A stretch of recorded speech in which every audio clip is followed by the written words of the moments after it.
Good morning guys. Ayan, samahan nyo ako mag-reading. So sa ngayon, nabawasan ng dalawa yung monthly ledger ko. So 4 na lang sila. So baka makalimutan ko mag-reading ngayon na lang kasi bukas baka maraming trabaho.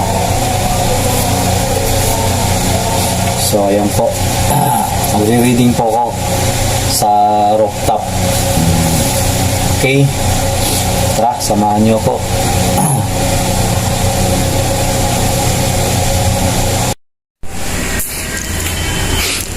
Akyat tayo sa rooftop guys. Yan, mezzanine po yung doon sa office ko. So dito, second floor.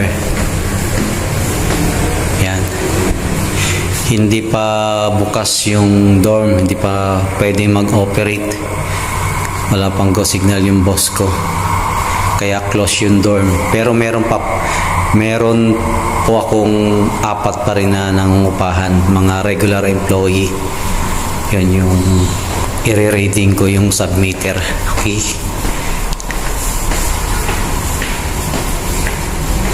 third floor. Yan,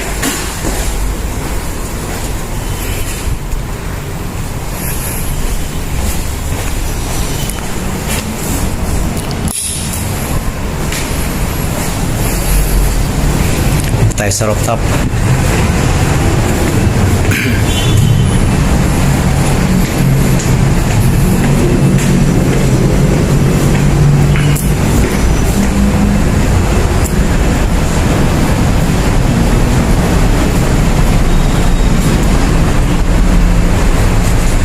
So yan, i-reading natin guys.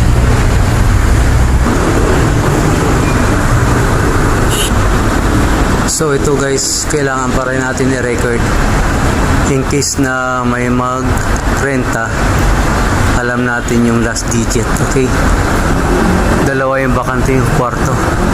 Ito, yan. So ayan guys, ito yung Banawi, Quezon Avenue. Yan.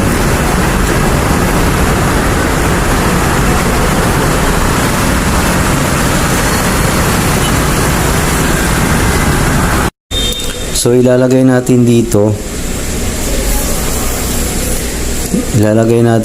yung previous na reading last December 2. Okay,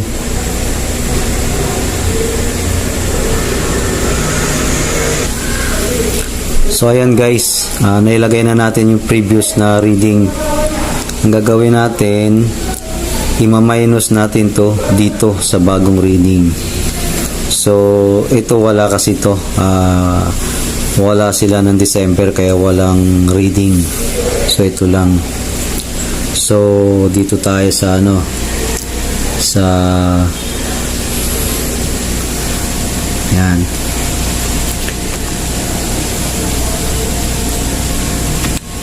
$31.26 minus 3,112.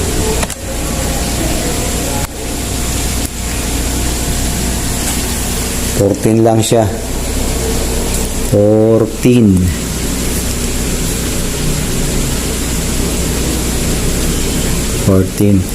Kita times natin to sa 11.19. Yan. Yung kilowatts. Commercial na dito sa sa amin sa Banawi. 11.9 yung per kilowatts. Tapos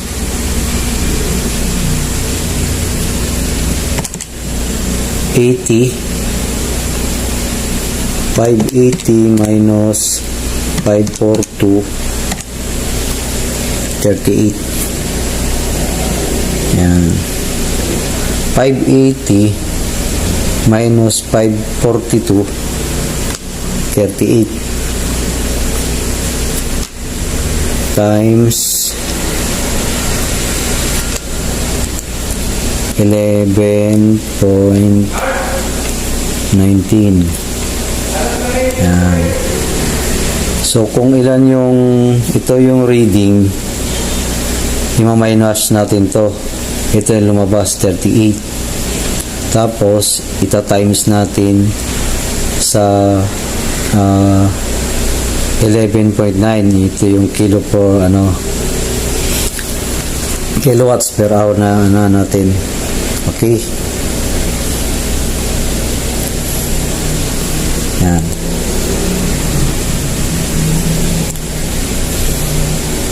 Ter 38 times 11. Yan. 425.22. Yan. Okay. 38 times 11.19 equals 425.22 lang ang babayaran niya. So, ito namang isa. Yan. 14 times 11.19 is equals 156.66.